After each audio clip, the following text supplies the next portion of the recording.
With Dodger Replay, I'm Josh Suchon. Matt Kemp boldly set a goal last September of a 40-homer, 40-stolen-base season. With 43 games remaining, he's still got a chance. He stole his 31st base on Sunday and also added to that home run total. 2-2 pitch on the way. Matt swings a mile-high fly ball to deep center, shucked to the wall, and it's gone. Matt's hit another. Number 28. In the sixth inning, recent call-up Justin Sellers had an at-bat that he will never forget. 1-2 is a fly ball to left field and deep. It's way back. It's on its way, and Justin Sellers has just hit his first Major League home run. Justin Sellers, yesterday his first Major League hit, and today his first Major League home run. Dodgers win 7-0 to sweep the Astros. They start a 10-game road trip tonight in Milwaukee. Ted Lilly against former Dodger Randy Wolf.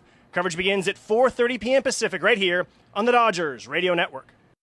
Good evening from Dodger Stadium. I'm Josh Suchon with this sports update. The Dodgers welcome Casey Blake back from the disabled list tonight. Russ Mitchell gets sent down to make room. Blake went 2 for 14 with 8 strikeouts in 4 rehab games in the minors. And this is Blake answering the question if that was enough time to get ready for Major League pitching. I don't know. Obviously, I needed the rehab assignment to get my body back in shape. But, that timing is going to come. I don't care. Who knows, after sitting out a month or whatever, who knows how many at-bats it takes to really get back, feeling good again. I think it was just nice for me to play 3 or 4 games and just see some live pitching and get some ground balls. And certainly the timing's not exactly where you want it, but, it just takes time. But I'm swinging the bat well enough to go compete, and do something to help the team. Relief pitcher Blake Hawksworth was not activated. He suffered a setback with that groin injury, and he'll need more time.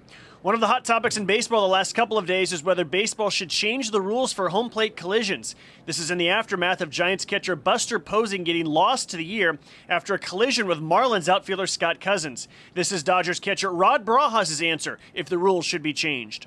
I don't think so. It's been this way forever, and it's unfortunate what happened, but playing that position, you know that's always a possibility. You just have to prepare yourself and know how to, kind of get yourself in a position where you can take a blow and not end up having a serious injury. But, for me, you keep the game the way it's always been played. I'm not a person who's going to come out and say things need to change, because I've been playing with these rules for my whole career, and I think the way it is fine. Posey spoke for the first time today, saying he didn't think Cousins did anything illegal, but there was a lane for Cousins to slide to avoid the collision. Coming up next on the Dodgers pregame show, Yahoo Sports baseball writer Tim Brown will join Charlie Steiner in the booth. This is the Dodgers Radio Network. With Dodger Forecast, I'm Josh Suchon. The Dodgers opened the season by winning 3 of 4 games from the defending world champion Giants at home, which infielder Jamie Carroll said was important. Take 3 out of 4 from anybody. It's a good way to start the season, and do it against somebody in our division right off the bat. Because first week out of the gates, we got a lot of teams against our division, so good way to start. Now the Dodgers begin an 8-game road trip tonight in Denver against the Rockies. Sunday's game at Coors Field was snowed out, but manager Don Mattingly is stressing to his players, ignore the weather. Well, Denver, one day it's snowing and next day it's 50. We've asked our guys to be ready for any kind of situation, and it doesn't matter if it's cold, if it's hot, night or day. We ask our guys to be ready without making excuses, and that's what we'll ask tomorrow. Whatever we got, both teams got to play in it, and we got to be ready to go. The forecast tonight calls for partly cloudy skies with a low of 44 degrees. Dodgers and Rockies tonight from Coors Field. Coverage begins at 5 p.m. Pacific time right here on the Dodgers Radio Network.